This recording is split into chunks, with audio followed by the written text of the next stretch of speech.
Hi, I'm Carrie Cassidy from Project Camelot, and today we are here with Jessica Schab. Is that how you say your name? Yes, that's correct. Okay. And Jessica is a crystal child, is what she calls herself. Mm-hmm. And we're really excited to be able to talk to her today. So Jessica, tell me a little bit about yourself and kind of a little bit about your journey. And she's had a very interesting time growing up. And at this time you're about almost 26, is that right? Yes. Okay. That's correct. Okay, so why don't you tell me, like the early childhood kind of thing with the relationship with your father and how you sort of tapped into all of this. All right. I was very, very shy growing up. I actually didn't fit in, surprisingly. I didn't really have friends, but my age, I actually did have a lot of grannies, which I adopted. I had 50, and they taught me how to knit and crochet and things like that. I retreated a lot into cartoons, and it really came about when I was 16. That was the big trigger, if you will. Before that, though, I do remember saying things in school like angels are aliens and aliens are angels, but...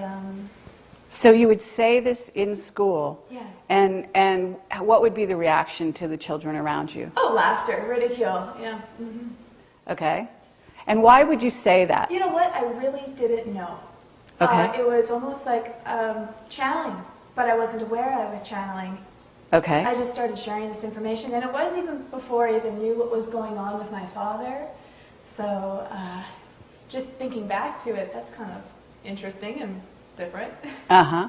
Okay, so what happened then? I mean, obviously this is what you did on the early days. How did you progress at that point? Because I know there's a part in which you actually kind of tried to reject that world. Can you talk about that a little bit? Well, yeah, because when you first get into this information, it brings about an existential breakdown. You let go of everything you think you know about yourself and the world and everybody. So it is, in a sense, a little bit of a death. And also a rebirth. You're an empty cup now, an empty vessel to be filled. Be a little more specific in terms of your experience, because I know that you had a tragedy in your life, but prior to that, because that happened kind of like in your late teens, yes, you had sort of a dilemma. So can you describe what your father was like and why and how that dilemma kind of came around in your life? He was very distant. He was connected to a world that I wasn't familiar with at the time. And he spoke about things that I really didn't understand also. But he was, very, very passionate and loving as well. But, sorry, I'm getting a little nervous. Well, I can say beforehand, I was always a little bit suspicious in school. I felt like I didn't like being taught what to think rather than how to think. That was always in the back of my mind. And also just, I kind of felt like I was coming off the assembly line.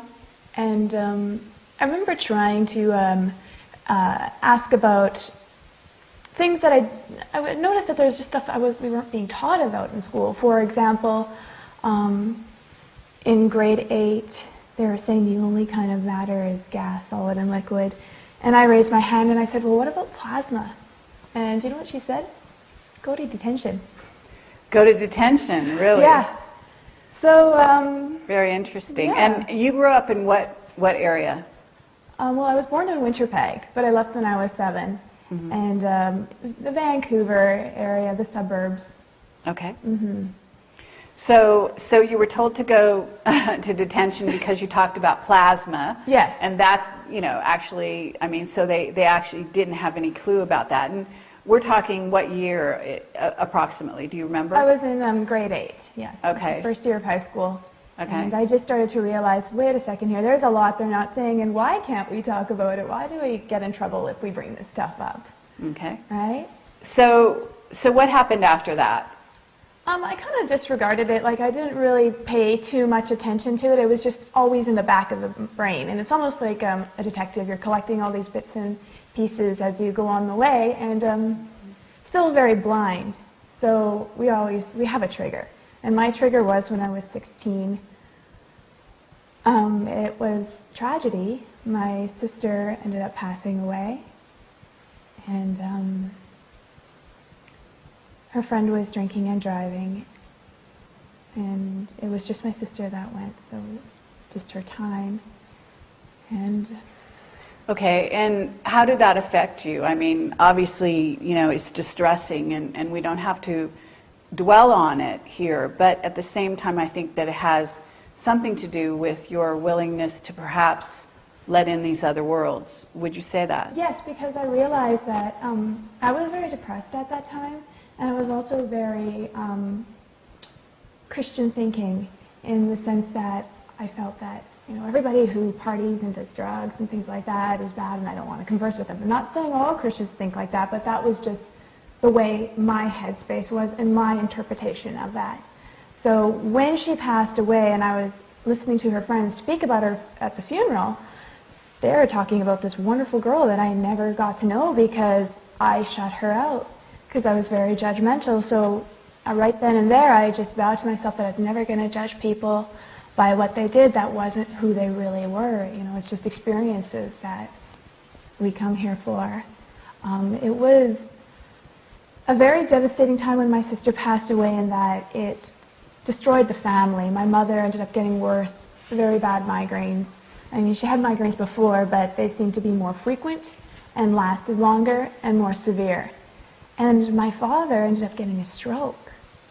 And family broke apart. My brother went to university. My other brother went to a foster home.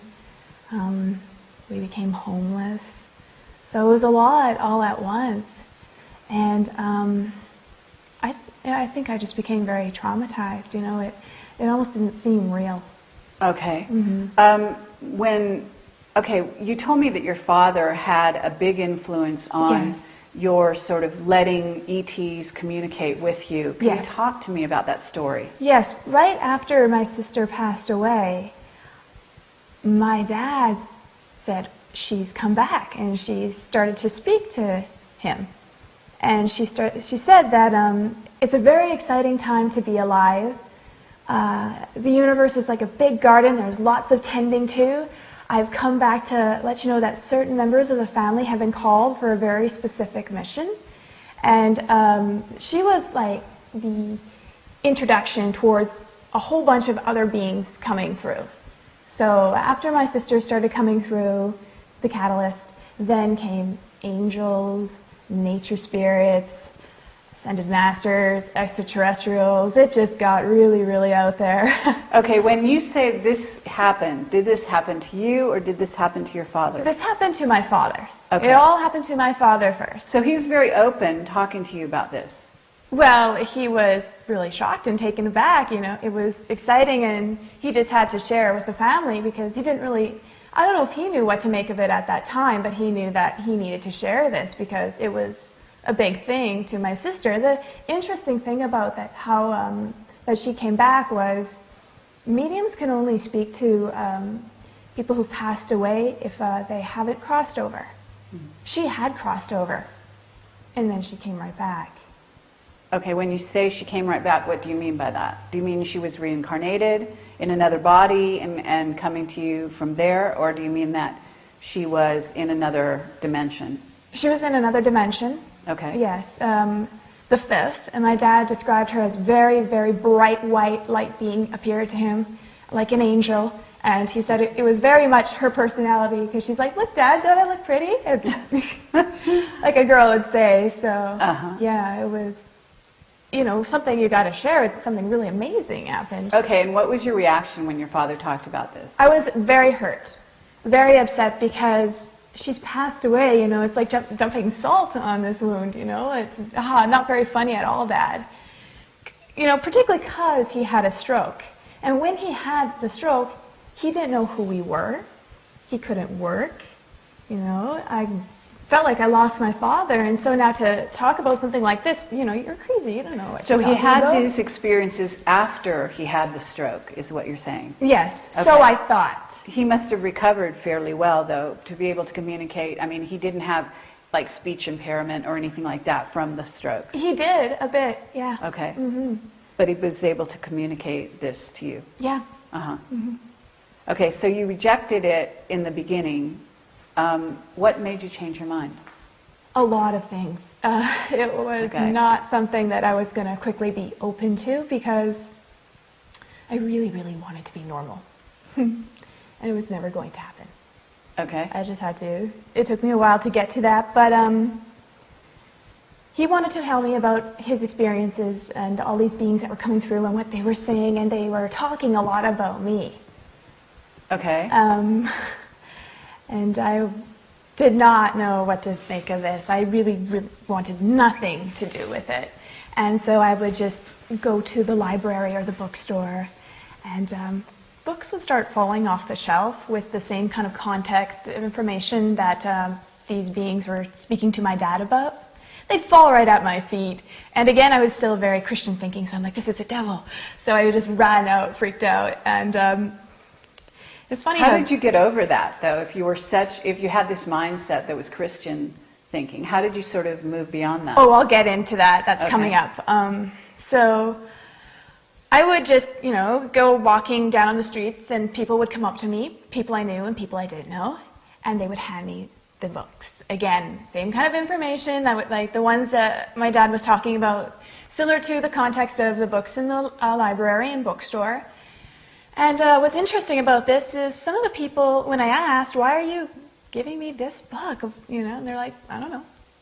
How do you not know why you're giving somebody a book? Unless you're being inspired. Okay. And I still would not look at the books. And so it required those beings to be even more persistent. I like to call it an angelic kick in the butt. Where I've been working in the film industry right after my sister passed away. I left school because my parents, they were just, they weren't able to work. So I decided that, we go to schools, learn how to make money. I'm out of school, I'm out of this. And I went into the film industry right away. My very first day of extra work, I got lines. And so I thought that was normal. The next day I'm like, when do I get my lines? And they're like, you don't. So, where is I going? So what happened? What did you do then? You didn't get lines. Are you saying you just became an extra? I did extra work. I did acting. I did stunts. I did stand-in. I did crew work. Set deck. I did as many different things to remove politics and understand where everybody was coming from. That was something that I always was interested in doing, is learning all the different perspectives and. Okay. And so when did the transition happen where you started to listen to what your father said? On set, on a show called Da Vinci's Inquest, a guy came up to me I've never seen in my entire life. And he said to me, is your name Jessica? And I said, mm-hmm. He said, is your last name Schab? Yeah. And is your parents' name Roseanne and Terry? Yeah. How do you know all this? And he's like, okay, this is for you. And he gave me all these tapes on the CIA, underground militia, David Icke, Jordan Maxwell, Alex Collier, and then some. Okay. And I just kind of realized that this is never going to let up. Something is trying to get my attention, and I have to surrender. Did you watch those tapes? I did. Okay. And did it change you? I became very, very depressed, even more so, because, again, letting go of everything you think you know, but then also it seems to be this huge, scary conspiracy, like we're doomed. It's, this huge control game going on, and there's nothing you can do about it because you don't have the power or the money or say, in a sense. Okay. Yeah. And so what did you do then? How did you go from there to actually listening to your father? Well, after the videos and after feeling the way I did about them and just constant reoccurring of Pleiadians, okay, Dad, who are the Pleiadians? Why do they want to get in contact with me? So I started finding out now, really listening to my dad. And I wasn't necessarily open to it, but I wasn't necessarily closed. I was just thinking that this is my experience for whatever reason. Life has taken this turn, and it's for a reason. So I should do some investigating. Okay, and how old were you at this time? I'd say about 17. Yeah. Okay. A year later. And my dad actually started to talk about his experiences, that he actually was aware of this stuff before his stroke. It was just a bigger upgrade for him. But I found out that when he was 8, he was taken up on a UFO, and the whole family on the farm saw this as well. And they put a chip in his brain, and this chip, he didn't believe that it was actually there. He thought it was a dream or something until not too long ago, before his stroke, I believe, that you mentioned. He was in the hospital, and there was a woman there that, well, she seemed to be a nurse, but she wasn't, because she went up to my dad right away and she said, "You have to leave." She brought him his clothes. She said, "If they're planning on scanning your brain, if they scan your brain, they'll find the chip." And my dad's like, "Wait a second, that's real?" And she said, "This cannot happen. So come on, it's time to go." But my dad actually didn't get out on time. So right when they were about to scan his brain, the whole hospital had a blackout. And when the power went back on, the CAT scan machine didn't work. And then when it did work, it worked on everybody but him. And that gave him enough time to make his escape from the hospital. Okay, very interesting. So Yeah. now this woman, did she disappear? Was she still on the... Yeah, she disappeared. My dad went back to find if he could speak to her again, and she was only there that one time. She completely vanished. Okay. And there's been a few actually events like that where these people would come to our door, and my dad would say, "Jess, go follow them," and I did, and they just vanished. They just vanished? Yeah. So he would Right in say, thin air. I follow turned the corner, them? and I'd see them poof. Okay. And my dad, he would have experiences where he could see these beings all the time. He would be in a parking lot, and suddenly all these angels would be surrounding him. So he had many experiences like that, and he always tried to interpret it and explain it to us, which was very, very fascinating. It started to become, okay, wow, something is going on here. And what did your father do for a living before he had a stroke? my father was a businessman. He had his own company called Beverly Hill Homes, which he ran with my mother, and it was very successful. And then he was a master of many things, a jack of all trades. In Winnipeg, he built houses. He designed them, architecture-wise, and he also put it together, carpentry. And they're very beautiful homes as well. One, which I have fond memories, is the Castle House. And he also was a chemist. He invented bendable concrete. But because he was very honest and trustworthy, he ended up getting taken, and somebody stole that idea and took it to China. And that really devastated my mother. They ended up losing all their money, really having nothing. And then my father, through the latter years, he made furniture, cutesy kind of furniture. Okay. Yeah. So you're in this situation. Your sister has passed. Mm-hmm. You're learning about ETs, and what happened that actually sort of progressed you to where it wasn't just your father having experiences, but you started to have them? Okay. Wow.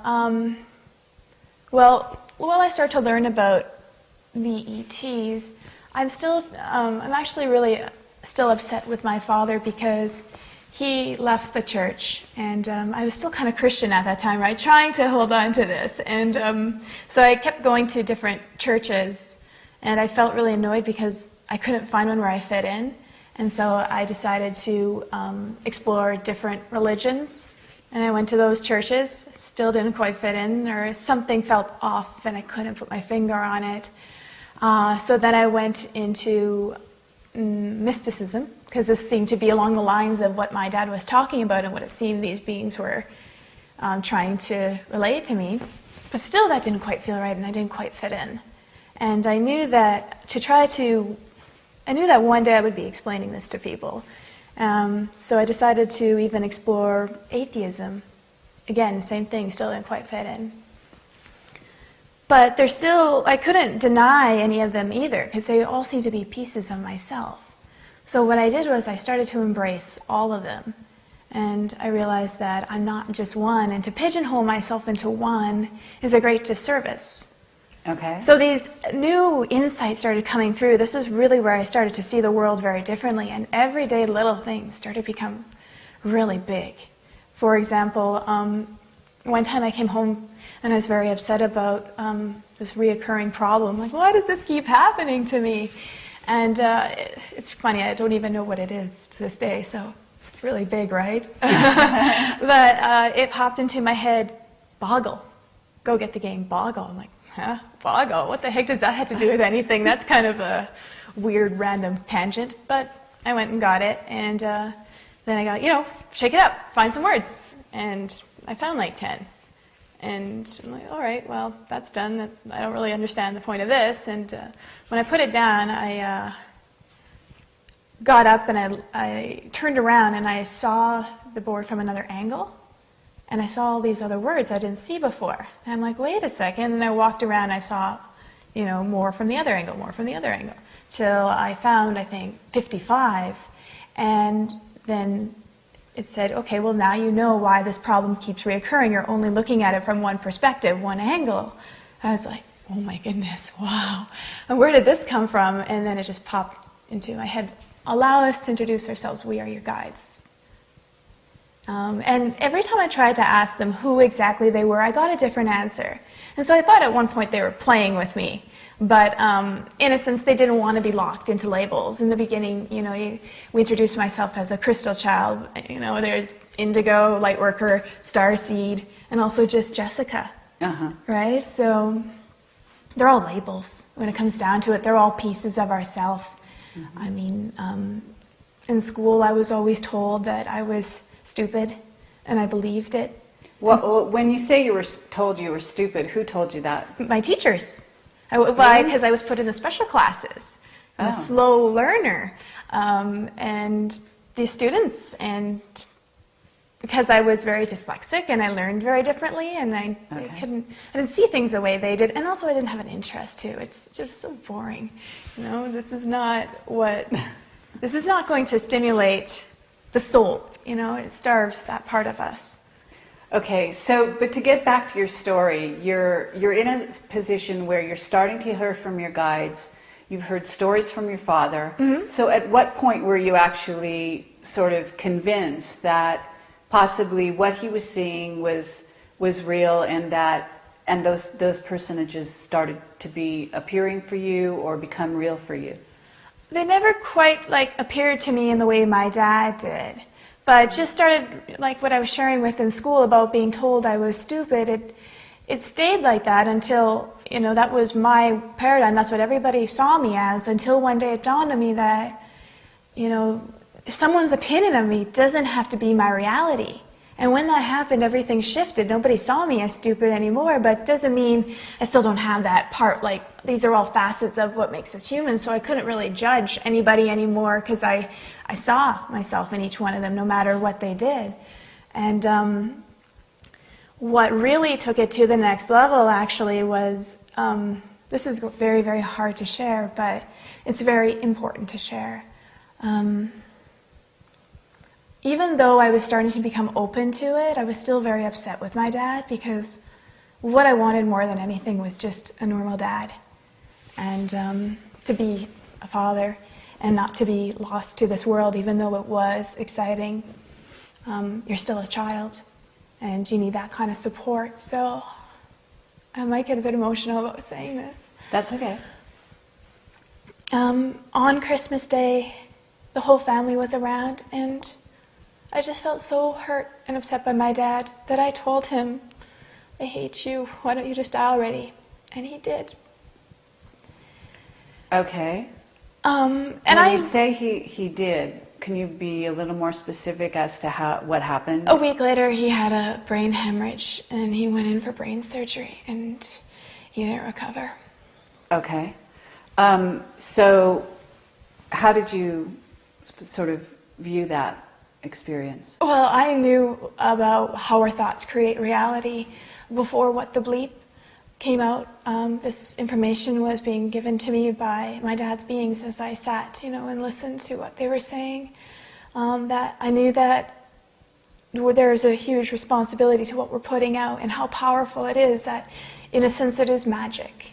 Mm-hmm. So when I said that, I was so racked with guilt, and so mad at myself, and so upset with these beings who were working with me. I felt that they chose the wrong person to do this mission, because I demonstrated myself as unworthy, that you get told that this is the power that you have. Your thoughts create, your reality. Pay attention to them, and then you go and do something like that in a so seeming unconscious measure. Okay, but did you also allow for the freedom of the other person, their sort of as a sovereign entity? In other words, that person being your father, having a choice on whether to die or not? I didn't see that until later on. See, what happened was I didn't want anything to do with the beings after that. Just because I felt so hurt by what I did, that unworthy, like I said. So, but they still wouldn't leave me alone, and they said, you don't understand, you're only seeing it from one perspective, and you're feeling very hard on yourself, and it's not necessary. You don't understand on the soul level what's occurring. Even though you told him out of anger what you told him, on the soul level, you said, it's okay, Dad, you can go now, we'll be fine. And that I had a contract with him that I would help him go when the time came, and that he did want to leave, but he didn't want to go unless he knew that we would be okay. And I did just that. Okay. So you were able to kind of forgive yourself and allow for that occurrence to happen and to have been part of your reality, in other words. Yes. Yeah. Okay. And what about the rest of your family? How did they view his passing at that point? Devastated my mother. My mother still hasn't recovered from it. My oldest brother just distanced himself away from the family, because he witnessed that. I don't know if he even forgives me to this day of what I said to Dad, because he can't understand or see it the way I do now. My other brother, he was upset with Dad too, so he actually talked about just not being happy with Mom being with Dad, and Steve was too young to really know what was going on. Okay, so your father passed on, and you were having some interactions with various beings and getting information. Yeah. But what happened after that? Did it increase? Did you? Oh yes, it just kept increasing nonstop. I just had to keep. I felt very, very guided suddenly after my dad passed away, that he planted a whole bunch of seeds within me, and I needed to take care of all these seeds now. I needed to make sure they had light and water and. Were you sharing your experiences with your family, or was this just private? I could only really share it with my mother. The other siblings were not open to it at all. And what about school friends, schoolmates? No, there was nobody I had at that time, so that's why I went on the computer trying to find people somebody must have had similar experiences. Someone must know about this. I can't be the only one, not just my family. I mean, these videos, David Icke, Alex Collier, they, talk to other people, they find them, so perhaps I can do the same. And how many people is this happening to who feel alone, who can't share this because they feel, crazy, or they won't be understood, and that's really sad and not fair. We have a right to share and express what is within us. So that really drove me, and I spent many nights trying to find others to no avail, until one night I collapsed in front of the computer, and when I woke up, it was in the middle of the night too, there was this on the computer screen, it's just like meet other starseeds and light workers. I was like, I hit the mother lode, and I contacted them all, and we immediately had a strong connection, like we've known each other all our lives, and I just knew so much about them, and I didn't really know how, but it just was so strong, and it became very exciting, and I decided I wanted to go and see them, and so I just started to, I kind of freaked my mother out, because the first one I wanted to meet was, of all things, a guy. Male around my age, and we think that if they're open to this information, that they must be the one kind of thing. They're near your age, opposite sex, that's all you need. So I told my mom I'm going to France to meet this guy I've never met, but I'm in love with, and I'm going, even though I know that it's going to cost about, like everybody's telling me, $3,000, minimum. I said I'm going to go for less than $900. And I did. When I called the travel agent, she said, we have nothing available. Oh, except this. It just popped up. It looks like somebody canceled for 3 weeks for, what was it now, $850. Yeah. I'm like, that was the one. That's the one. So. Okay, and you've also done this now. You've sort of followed this kind of pattern since then. Yes. In allowing things to come to you and yes. knowing, sort of having a second sense about that. Is that right? Yeah, just a strong trusting. The guidance just directs you. It's like the white rabbit from Alice in Wonderland. Okay. That's what it feels like. So you just know what to do and that you'll be fine. When you can make it happen, I can use all of this stuff that I've been taught to reverse a lot of the old conditioned programming that is put on us when we're younger, right? And it's NLP in a sense, programming your old beliefs and if they're yours or where they came from, and using them to step into your power more and more, and seeing what you can do. If these beings say that we're infinite, and that we're these beautiful balls of light, then I want to experience this, I want to feel this, and you can't just read about it, you have to embody it, is what I've come to realize. I'm not praying or wishing or hoping for peace and love anymore, I've decided to become it. It comes to a point in life where you decide, do you want to go home or become home? And then will that bring home to everybody within? That's what the shift feels like to me. What I was wondering now, if you could talk a little bit about the messages that you were getting and the kind of beings that were coming to you, if you could describe them, maybe specific ones that have particular meaning for you. Well, it's never been quite specific. Like I said, they've always, just when I thought I could pinpoint it, okay, it's a play, no, it would be something different suddenly. So it was never quite about attaching, okay, this is Jesus, this is Buddha. It was never about that. It was about the fusion and merging all of them together, and that being God in itself, right? Playing all these roles and speaking to us in whatever comfort belief that we had. So that was always my approach and perspective on it, even when understanding what these aliens were, pieces of ourselves as well.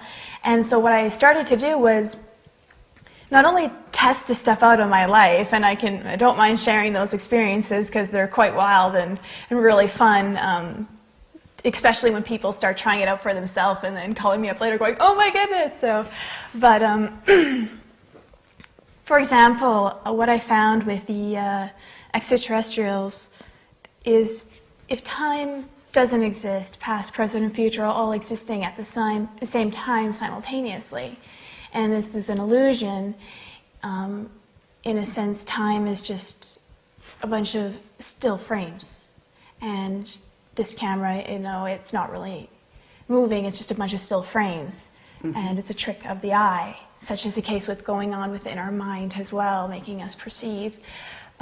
then if we've been taught to believe about time linear the way we do now, then that means there's aspects of ourself that is fragmented. So future versions of ourself, depending on the probability of our thinking. So, for example, the Greys, not saying all Greys are like this, but when I learned that they actually aren't gray at all, that on a crash they dissected them and found that their gray skin was actually our color, and those big goggles, those big eyes, that's what they were goggles.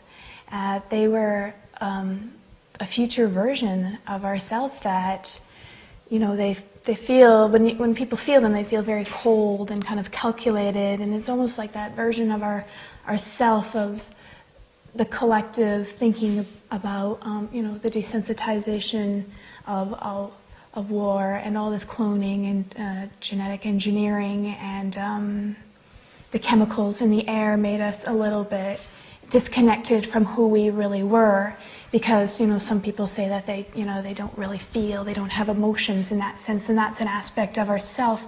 And I would wonder why those ones would, if you ask any little kid to draw a picture of an alien, it would always be the Greys with the big eyes. And what I got from them was that they came back to kind of prevent us from going down that path. And it sounds very bizarre. How can, you know, something come from the future and come back to us if time travel doesn't even exist? But if an old man has smoked his entire life and he has a hole in his throat because of it, a lot of the times they get inspired to go to an elementary school to talk to the kids and say, please don't smoke or you'll end up like me. And that's kind of what I saw with the Greys. So then I'm like, now I'm going to play with the other races. What about the reptiles? Why are people seeing reptiles? And for me, everything at first exists within. What happens inside of us gets mirror reflected outside. There is a war going inside of our mind, hence a war going on outside. Even our body mirrors this, in that what is cancer really but one cell not recognizing another cell is on the same team, and so they fight. Well, that's exactly what, you know, the Americans and the Iraqis, and it's been played out over and over, and that's why the Buddhists were always saying, you know, peace of mind, meditation, clarity, because, oh my goodness, I'm going to not go on tangents. I got to watch out for that. Okay, I'm getting well, don't excited, worry. It has a through line, but what I want to know is, when you're talking in this way, are you talking about information that has come to you? Yes. Or the information you've read on the internet? No. Are you putting these two together? No, I couldn't really read or study this information that much. More of it just honestly came to me. If I did try to read, I would get other stuff coming to me. It was almost like whoever inspired the person in writing the literature, they were speaking through me. You know, in acting, there's the subtext, reading in between the lines, a whole other message behind it. Mm-hmm. And that's kind of what I was always picking up, that I could never read or watch movies the same way as everybody else. I never got what everybody else got. I always got something completely different. I never saw things like everyone else. So, I mean, that's like even with reptiles, I don't see them like everybody else does. I see them as a manifestation within our mind because of the reptilian brain. That's where the ego is, and where 90% of the negative self-talk comes from, and the repetition and that controlling factor in our mind. And I don't even see the ego as something as bad. I see it as something that is desperate for our attention and feels like it has a duty to keep us safe, and it's doing a good job, but to the point where now it's making reasons why we need it, and now we need protection from the protection, which is reflected in our society with our system. You know, it was there for protection. Okay. Now we need protection from that. Even the Pleiadians, they're another mere reflection of ourself in the future, of if we step into our potential, our infinite potential, then we'll have that reality probability manifested for us. So there's all these laid out for us, and it's really up to each one of us by the inner work that we do, and we're responsible because we are our own self-fulfilling prophecy. That's what humanity Okay. is, and they've been But- played. Okay, and On what that. is your view if, in other words, when the entities, I guess I want to say, when the entities come to you and they give you information, do you just accept it? No, we have a conversation almost like I challenge them. I always like to challenge them and play with them because that seems to be what really stimulates them coming about in touch with your inner child, and that creativity and wanting to understand why they're bringing this about, why are they sharing this, what is your intent behind it, and I've been able to filter right away ones that are trying to sway by how they make you feel about yourself and the world around you. Do you feel afraid and that you need to, protect yourself, or do you feel more liberated and more compassionate and loving? Okay. And that's so- how you can decipher through any message, whatever thing you're watching. Okay. And are you finding that certain beings return to you more than once? Would you recognize them, or are you talking about a general, sort of heading, it's called spirit or guides or whatever? I you wanna prefer to call it? use that, even though, they are just facets of myself, you, everybody. Right, but given that they are, if you want to look at it that way, in terms of, we can always look at the world in that terminology, but they still have individuality to some degree. But I've never really focused on that. That never really interested me so much because to me that seemed to be a bit of a distraction. I mean, if we're thinking about, we argue a lot about Jesus, whether he's real or not, and it really doesn't matter. It was the message, that's the bigger picture. So that's always what I paid attention to. And I'm like, well, even Luke Skywalker, he's not real, but boy, does he inspire and reach a lot of people. So that was always the way I would get past all this things that, just to get right to the focal point for me. Okay, so what did they tell you your mission was? Do you know? It's when it doesn't really exist, when you can't, go out and find a place that says, this is just for Jessica, then it's a little bit challenging. So it was something that they said that I can create. I can create with the pieces of what I'm acquiring, how I see my perspective, to share that with the world. And that is, but don't just talk about it, like be it, and inspire people to find their own truth, not to say, you need to believe what I believe because I'm right and everybody else is wrong, but to honor where each one is coming from and to trust themselves that they have those answers within, that we don't need to necessarily look and depend on other people for the answers, because that's kind of what got us into this mess in the first place, right? We're giving our power away to people or beings that don't necessarily have our best intention in mind. But even that, we should ask, why don't they? Where does that come from? What part of ourself that is so self-destructive that allows us to do this to ourselves? Okay, well, if you were going to talk about the future, and a lot of people are talking about 2012, as you know, and what may be going on in the future. Have you been given any visions or dreams of the future, or any information about it from the beings that are contacting you? Definitely, a lot. I always like to dispense this end of the world kind of a thing, but I can understand why people see or perceiving it as the end of the world, because it's the end of an old way of living, being, and thinking that has been around for quite some time. So to a lot of people who don't have imagination, who can't see beyond that, then to them it's the end. But in actuality, it is something far beyond that we've ever dreamed. And in a sense, the best way to understand it is, truth is stranger than fiction. And we are going to experience that firsthand with these paranormal events, which aren't even paranormal at all. It's just a bleed through of who we actually are, coming out in all kinds of different ways, is going to be more and more frequent. And people are going to start just recognizing each other. And a war cannot continue because if I harm you, right away I'm going to feel that pain. So say I punch you in the shoulder, I'm going to feel it right away in my shoulder. And it's going to freak people out at first because we've never really been, nobody's really taught this to us in school, you know, it's kind of hush-hush, it's taboo in the world, but it's starting to come back. Humanity, you know, in their state of amnesia for such a long time, and now just awakening to what we've always known.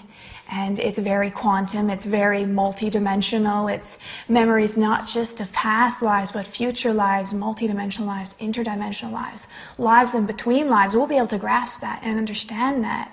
Right now what's happening is it's stepping stones that's leading us there, and you can't get attached or box yourself into one belief. There are no limits, just beliefs. So you always got to expand on that.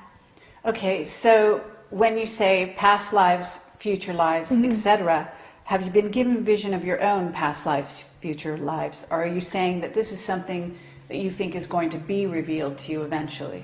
I don't have very many past lives per se, because I've not been human on this planet. Mainly I've been a guide working on the etheric, so I am here to help people understand their guides and the mechanics of how they work, and all the ways they're trying to get through to us and relay their message. And so that's my past lives. I've had one in Atlantis and one in France, so not very many. So it is very bizarre to be in a human body and just getting used to the physical and the matter kind of thing.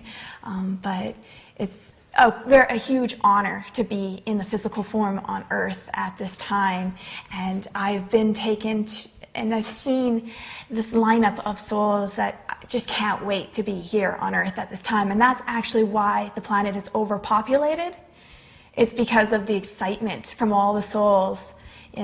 This planet is like a Harvard University for creators in training, and it's one of the greatest honors to be in physical form during this time, because it's the merge of spirit and matter working together and going and having these kind of experiences, because it's very different. I mean, I can speak about this other side. I can explain to you how they interpret us. It's almost like we are a reality show to them, and what we do affects them as well. It's like a huge ripple effect. It's all a microcosm of a macrocosm as we step into that. Okay, so can you talk about specific events in the future, or is it completely unwritten in your view? It's not necessarily specific events, because it's on the collective term, but whenever I think about it or tap into it, I just see a very different world from here. I see people more connecting with nature, understanding the wisdom that's there, that that it's never lied to you, nature, and it never will, because it has no gain to take power. It has no desire to do anything like that. It just gives abundantly, and we will discover ourselves through that, and it's just going to be nothing but beauty, to be honest. There's no doom or gloom or fear or anything like that, and call yourself on that and ask yourself why. Why are you getting that? Where is that coming from? Is that you, or is that an outside influence? Okay, and if there was something you could tell people that, because we've spent almost an hour with you here, and we're going to kind of wrap this up, but if there's something you could tell people that you feel that maybe hasn't been said so far, what would that be? Be aware of what you're projecting out into the world. Constantly be aware of your thoughts and be gentle and kinder to yourself. It's really just that the reason I am here right now sharing is because you hear about the younger generation, that the crystals and the indigos, but where are they? Well, we're here now, and your children, they know all about this, and I'm also inspiring and I'm almost like a pioneer that's allowing the other children to come forth and speak and share. But it's not just children. It's also each person's inner child, and that when we balance and merge our divine masculine and our divine feminine, since masculine has been the energy that's ruling the planet for quite some time, and now feminine energy is starting to take back its power. but no one has been, put down more than the inner child. And it's time for them to step to the plate. It even mentions this in the Bible: only one that possesses the heart of a child may enter the kingdom, and a child will lead the way. And what I gather from this is a child is like our sunshine. That's what we call our children. You are my sunshine. And when we merge that masculine and feminine within us, there is peace. Then the union happens, the inner child is birthed, and that brings such a bright light within us that when I see the stars, it's a mirror of, we are light in dark places as well. And when these lights all recognize each other, we all come together in one, then it looks a lot like the big bright light, like the sun, or God's sun, if you will, the return of God's sun. And the other thing I really wanted to share with is our perspective on the Illuminati, or any kind of forces that are causing a lot of discord, that to understand that humanity is conditioned to believe they're a worthless piece of coal under extreme heat and pressure. And the heat and pressure can be perceived as the Illuminati or anything that causes discord. What happens to a piece of coal under extreme heat and pressure? It becomes a diamond. So they're doing us a service and helping us step in and take back our power. There's a major motivation force. It is alchemy, even with if humanity is a seed of potential. And in order to grow into its loveliness, it needs a lot of fertilizer dumped on it. Shit. I wanted to also say about the Illuminati that I really see them as a bully in high school, that they are very insecure and very afraid, more so of us than we are of them. And to me, I just see them as the Wizard of Oz, that they're smoke and mirrors, great and powerful, but when you get to the root and the heart of the matter, it's a frail old man behind the curtain.